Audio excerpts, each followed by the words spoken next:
Hola a todas y todos. El día de hoy, el equipo 4, conformado por Georgette Ramos Vargas y Armando Maimaya por parte del YEST Anáhuac para la materia de medicina de urgencias, hablaremos sobre el dolor precordial e el infarto agudo al miocardio. Para comenzar, es necesario que tengamos la definición de infarto agudo del miocardio. Este va a ser la necrosis miocárdica que se produce como resultado de la obstrucción aguda de una arteria coronaria. Es necesario que el término de infarto del miocardio solo debe ser utilizado con base a una definición universal, la cual es que exista evidencia total de necrosis en un escenario clínico consistente con isquemia miocárdica. Para poder identificar un infarto agudo del miocardio, debe existir una evidencia clara de necrosis y es necesario que nosotros podamos hacer la detección de elevación y o caída de biomarcadores cardíacos, preferiblemente el de troponina. Este debe ser al menos un valor sobre el percentil 99 del límite superior de referencia, junto con evidencia de isquemia miocárdica. Al igual, podemos tomar en cuenta los síntomas de isquemia en el paciente, una elevación del segmento CT, un bloqueo de rama izquierda del haz, así como el desarrollo de ondas Q patológicas. También podemos tomar en cuenta la evidencia de trombos intracoronarios en la angiografía o la autopsia. Para la clasificación clínica de los diferentes tipos de infarto al miocardio, tenemos los siguientes. En el tipo 1 encontramos un infarto de miocardio espontáneo relacionado a isquemia debido a un evento coronario primario, tal como la erosión de una placa, su ruptura, su fisura o su disección. En el tipo 2 encontramos un infarto de miocardio secundario de isquemia debido a un incremento del consumo de oxígeno o disminución del aporte. Por ejemplo, espasmo coronario, un embolismo coronario, anemias, arritmias, hipotensión o hipertensión de un paciente. En el tipo 3 encontramos una muerte súbita cardíaca inesperada, incluyendo paro cardíaco a menudo con síntomas sugestivos de isquemia miocárdica, acompañado con una elevación del segmento CT que presumiblemente nuevo o bloqueo a la rama izquierda, nuevo o evidencia de un trombo fresco en una arteria coronaria documentada por angiografía o autopsia. En el tipo 4A encontramos un infarto asociado a una angioplastia coronaria. Y en el tipo 4B encontramos un infarto de miocardio asociado a trombosis de stent documentado por angiografía coronaria. Por último, encontramos el tipo 5. Este se va a tratar de un infarto de miocardio asociado a alguna cirugía de revascularización coronaria. Podemos describir al dolor precordial como la sensación álgida descrita en términos de opresión, constricción, pesadez o incluso tirantez centrotorácica, que puede irradiarse a veces o no a los bordes externales hacia los hombros, los brazos y las muñecas, así como también a la mandíbula y o a la región dorsal asociada. Puede estar o no relacionado a fenómenos vegetativos y a la sensación de una muerte inminente. Respecto a la epidemiología, según estadísticas del año 2019 por parte de la Organización Mundial de la Salud, se señala que 17.9 millones de personas fallecen anualmente a causa de un padecimiento cardiovascular, lo cual representa el 31% de la mortalidad global. Y como se ha mencionado anteriormente, el infarto agudo del miocardio con elevación del segmento ST es una entidad que pone en peligro la vida y que demanda de una atención médica urgente. Por lo tanto, forma parte de las enfermedades cardiovasculares y representa un importante problema para la salud pública. Como hemos mencionado anteriormente, el infarto del miocardio se define como tal como la necrosis del tejido cardíaco debido a una isquemia prolongada que lleva al reemplazo del miocardio por una cicatriz de tejido fibrótico. Ahora, todo esto generalmente ocurre porque existe una oclusión trombótica súbita de una arteria coronaria. Entonces, después, esta se produce sobre una placa aterosclerótica que se vuelve inestable por algún proceso, ya sea de ulceración, fisura y ruptura. La vulnerabilidad de la placa y la trombogenicidad son factores que han adquirido demasiada importancia, más que incluso que el tamaño de la placa misma o de la severidad de la estenosis. Respecto a las manifestaciones clínicas que se presenten en el infarto, todas estas dependerán de la vulnerabilidad de la placa y del tamaño del trombo. Es por esto que los trombos que ocluyen completamente la luz arterial y con una pobre circulación colateral provocarán un infarto del miocardio con onda Q. Cuando el trombo no ocluye completamente la luz arterial, se va a presentar como una angina inestable o infarto no Q, ya que no hay una necrosis como tal, sino un proceso isquémico. Respecto a la historia y presentación clínica, los síntomas son indispensables para realizar la estratificación del riesgo en el servicio de urgencias de los pacientes de los cuales se tiene sospecha de síndrome coronario agudo o SSK. Es más probable que las mujeres informen dolor en el brazo y el hombro, en comparación con los hombres, ¿no?, que presentan síntomas un poco distintos. Las diferencias entre ambos es que requieren más estudios para ayudar a guiar el diagnóstico. Aunque las diferencias de sexo fueron mínimas durante ciertos estudios que se mencionan en las guías de práctica clínica, el dolor en el hombro y el brazo sí son síntomas clave que mejoran la predicción clínica del síndrome coronario agudo en mujeres. Ahora, todos estos síntomas pueden ayudar a guiar al clínico, a guiar al médico, a decidir la extensión de los estudios de diagnóstico que se realizará individualmente al paciente. Es importante mencionar que no todos los pacientes con infarto agudo de miocardio con elevación del segmento ST presentarán dolor torácico, ya que existen otros síntomas atípicos como es el dolor en el cuello, en el tórax posterior, en el maxilar inferior, incluso náusea, debilidad y fatiga, aunque son más frecuentes en mujeres que en hombres. La sospecha del infarto agudo del miocardio debe de comenzar cuando el paciente presenta un dolor torácico retroesternal que se acompañe o no de síntomas como disnea, náusea, vómito, fatiga, diaforesis, sensación de evacuar, lipotimia o síncope. Y bueno, además hay que tomar en cuenta todos los factores de riesgo y comorbilidades que el paciente tiene. Y mencionar aquí también que en mujeres hay que sospechar de infarto agudo de miocardio con o sin dolor precordial que presentan dolor en el brazo y hombro. Hablando sobre los métodos diagnósticos, el electrocardiograma es un elemento demasiado útil por su practicidad y por el tiempo que toma en imprimir los resultados. El SG de al menos de 12 derivaciones es demasiado esencial para el diagnóstico de los pacientes en quienes se sospecha de infarto de miocardio. Ahora, la isquemia miocárdica suele asociarse con cambios dinámicos en las formas de la onda del electrocardiograma y cuando se realizan múltiples electrocardiogramas se aporta mucho más información crítica sobre cuando, por ejemplo, el electrocardiograma inicial de cuando ingresó el paciente al servicio de urgencias no provee la información suficiente o no es útil para confirmar un diagnóstico. Por todo esto se recomienda, según las guías de práctica clínica actuales, realizar electrocardiogramas seriados en pacientes con sospecha de cardiopatía isquémica para buscar cambios dinámicos electrocardiográficos en los pacientes en los que en el primer electrocardiograma no presentaron datos compatibles con el infarto agudo del miocardio. En pacientes con sospecha de infarto de ventrículo derecho hay que utilizar las derivaciones precordiales derechas B3R y B4R. Ahora, cuando está la presencia de un bloqueo de rama izquierda o de rama derecha nuevos o que aparentemente son nuevos, en un contexto clínico en donde hay isquemia miocárdica por los síntomas como es el dolor retroesternal, como es esa opresión intensa que refiere el paciente, ¿no?, de forma prolongada, que es la angina, o algún equivalente de proceso anginoso, ¿no? Entonces, em, todo en este contexto va a establecer también el diagnóstico del infarto de igual manera, ¿no? O sea, de manera conjunta. El infarto aislado de la región posterior o del ventrículo derecho usualmente pasan de ser percibidos en un registro electrocardiográfico habitual. Es por esto que se recomienda tomar, además de las 12 derivaciones estándar, las derivaciones posteriores B7, B8 y B9 y las derivaciones derechas como es B3R y B4R. A este registro electrocardiográfico es lo que vamos a denominar como círculo torácico. Ahora hablamos de otro método diagnóstico muy útil que es el ecocardiograma.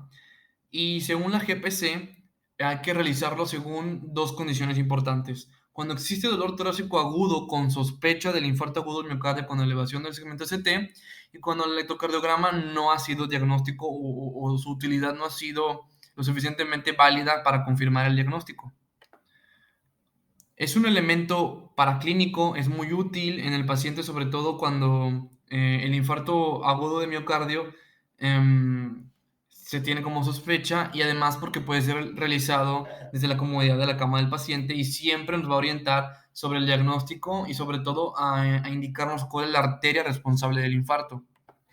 Ahora, los puntos importantes a considerar para realizar el ecocardiograma es para la evaluación de un paciente que no tiene dolor torácico, más sí la sospecha de un equivalente isquémico y o con marcadores de laboratorio indicativos de infarto de miocardio en curso. También cuando hay presencia de complicaciones hemodinámicas o mecánicas para la evaluación de la función ventricular, tanto sistólica como diastólica. De igual manera, es viable utilizarlo en pacientes que tienen un shock cardiogénico o que tienen inestabilidad hemodinámica o alguna sospecha de complicaciones mecánicas que no puedan, más bien que no, y hay que realizarlo de tal manera que no se retrase la angiografía. En los pacientes que tienen que están hemodinámicamente inestables, hay que hacerlo de manera urgente. Ahora, también hay que hacerlo en todos los pacientes para evaluar la función del ventrículo izquierdo y el del derecho en reposo, de igual manera para detectar complicaciones mecánicas post-infarto agudo del miocardio y excluir la presencia de trombos en el ventrículo izquierdo. En aquellos pacientes que tengan una fracción de eyección del ventrículo izquierdo menor o igual al 40% antes de la alta, hay que realizar el ecocardiograma ya que será demasiado útil. También es importante repetir la ecocardiografía a las 6 a 12 semanas tras el infarto agudo del miocardio y después de la revascularización completa y el tratamiento médico para evaluar si está la necesidad de implantar un desfibrilador automático implantado. A continuación hablaré sobre las troponinas como un método para detectar la lesión miocárdica.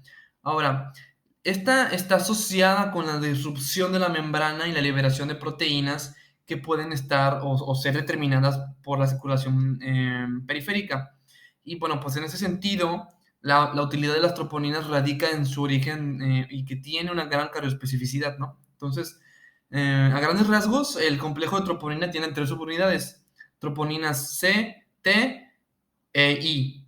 Y estas van a regular la función contráctil del sarcómero. Ahora, hay isoenzimas como lo son las isoenzimas troponinas 1 y T, que son prácticamente exclusivas del miocardio, por lo cual no es posible diagnosticarlas o encontrarlas en la circulación periférica. Solo porque ya que son pues exclusivas del músculo esquelético.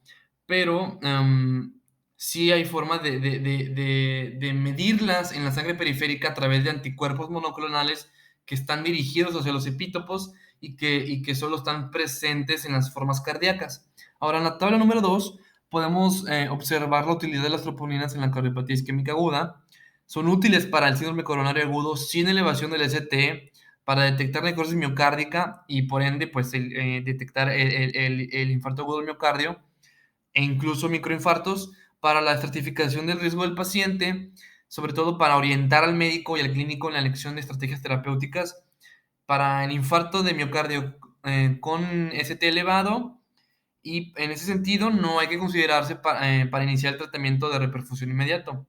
Y también permiten predecir el riesgo en pacientes reperfundidos.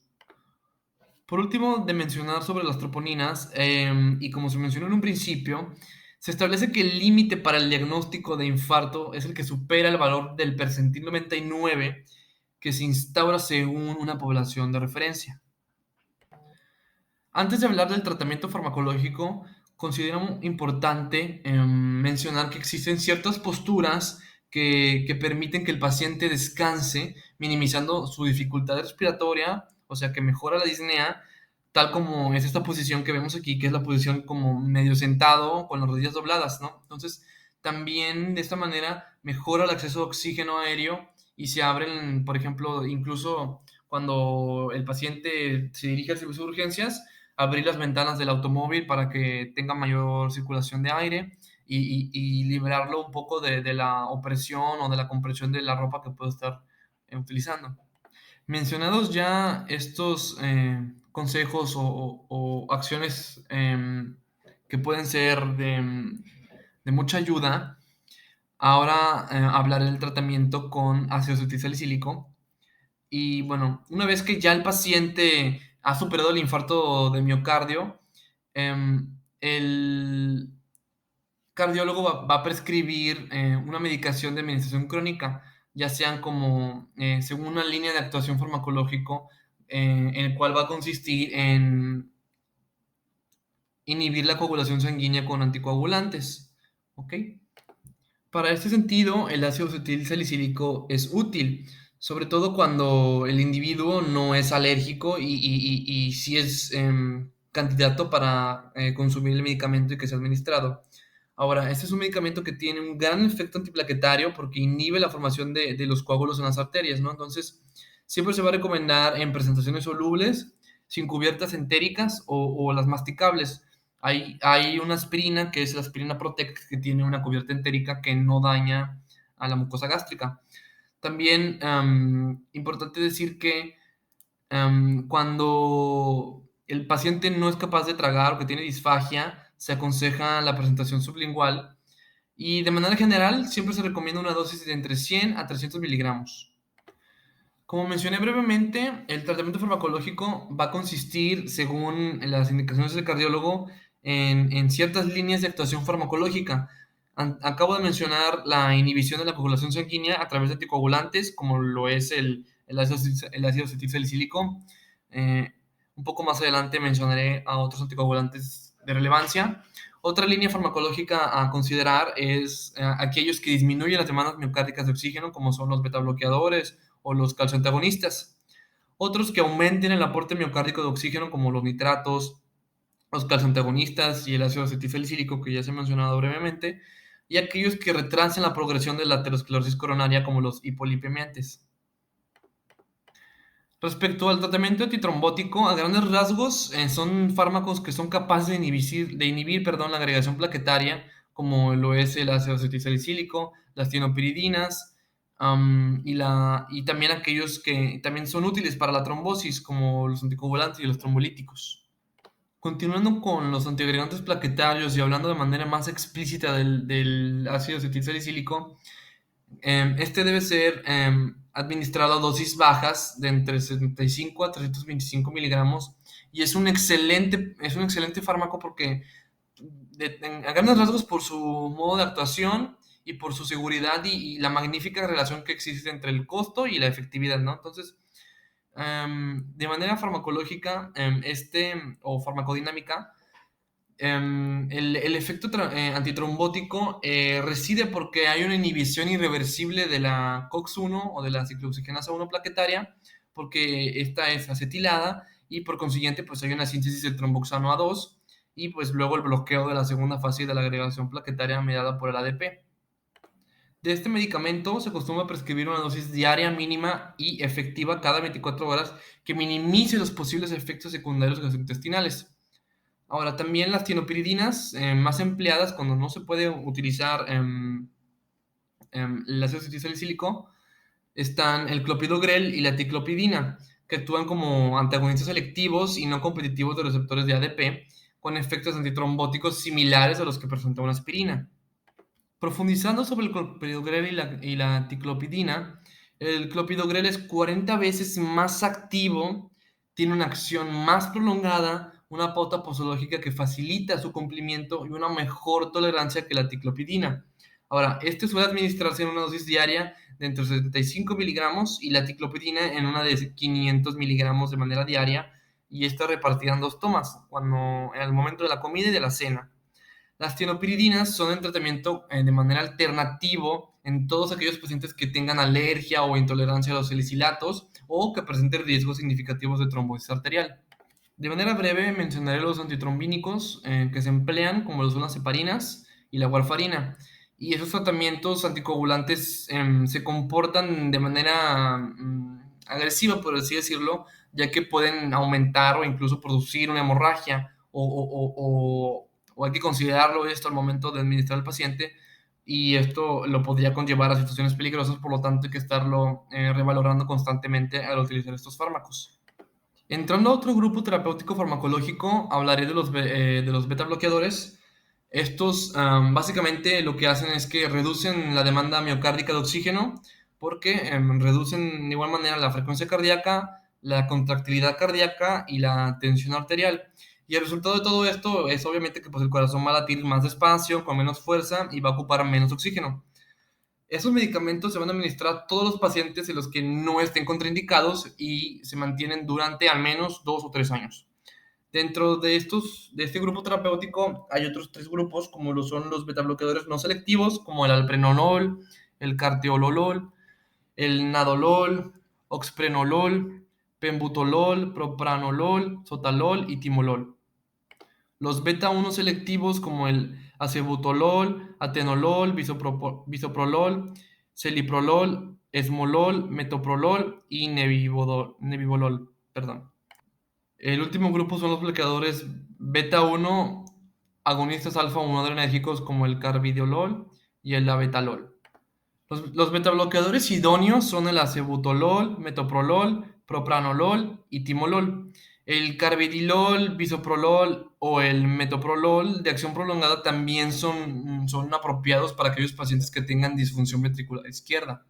Continuando con antihipertensivos, seguiré con los calcioantagonistas. Los más empleados es el verapamilo o la fenilalquilamina y el diltiazem o la benzotiazepina. Estos se pueden utilizar si no cabe la posibilidad de administrar un beta bloqueador. Sin embargo, por ejemplo, ningún otro antagonista de los canales de calcio está indicado para el tratamiento prolongado habitual después de un infarto de miocardio. Su administración va a estar contraindicada en aquellos pacientes que tengan insuficiencia cardíaca, bradicardia, bloqueo del nodo auriculoventricular, hipotensión y disfunción del nodo sinusal. El diltiazem y el verapamilo pueden usarse como alternativa terapéutica en aquellos pacientes en los que no se pueden utilizar los betabloqueadores, como ya lo he mencionado, y nadie que esté tomando calcioantagonistas los puede dejar de manera repentina porque esto aumenta peligrosamente el riesgo de que se desarrolle hipertensión arterial. Y bueno, sobre la sobredosis, esta puede causar descensos muy peligrosos sobre la tensión arterial y hacer más lentos los latidos cardíacos. Continuando con los inhibidores de la enzima convertidora de angiotensina, estos se administran habitualmente de forma precoz tras el infarto, particularmente en aquellos pacientes con riesgo de insuficiencia cardíaca. La manera de actuar de este grupo farmacológico es a través de su acción vasodilatadora arteriovenosa, porque pues estos reducen la precarga y la poscarga y la tensión arterial, es decir, que básicamente pues disminuyen las demandas miocárdicas de oxígeno. Y hablando de su relación con las arterias coronarias, aquí van a suprimir la vasoconstricción producida por la angiotensina 2 o por la estimulación simpática, por lo tanto incrementan el aporte coronario de oxígeno. Los IECA se utilizan para el tratamiento temprano y a largo plazo de los pacientes que han sufrido un infarto de miocardio. Pueden además desempeñar acción o funcionar de manera profiláctica de otros trastornos cardiovasculares e incluso del ictus en ciertos grupos de riesgo que tienen enfermedad coronaria estable. El último grupo terapéutico son las estatinas. Estas reducen la progresión de la placa del ateroma, de las vías coronarias y por lo tanto o consecuentemente van a reducir el riesgo del infarto de miocardio. Este grupo farmacológico inhibe la enzima hidroximetil-glutaril-CoA reductasa, reduciendo así la biosíntesis hepática de colesterol, disminuyendo los lípidos sanguíneos y estabilizando las placas ateromatosas. Las estatinas actúan sobre todo disminuyendo los valores en sangre del colesterol LDL de un 20 a un 60%, pero también tienen un efecto sobre el colesterol HDL, incrementándolo incluso hasta un 5% y disminuyendo las concentraciones de triglicéridos en un valor promedio del 20%. Las estatinas más empleadas son la lovastatina, la pravastatina, la simvastatina, fluvastatina, atorvastatina y serivastatina. En nombre del equipo 4, agradecemos a todos por haber visto este video y esperemos que les haya resultado útil y práctico. Mencionar de igual manera que la información que se ha demostrado y el contenido de esta presentación fue obtenido de las guías de práctica clínica actualizadas de 2021 sobre el diagnóstico y tratamiento del infarto agudo del miocardio con elevación del segmento ST. Muchas gracias.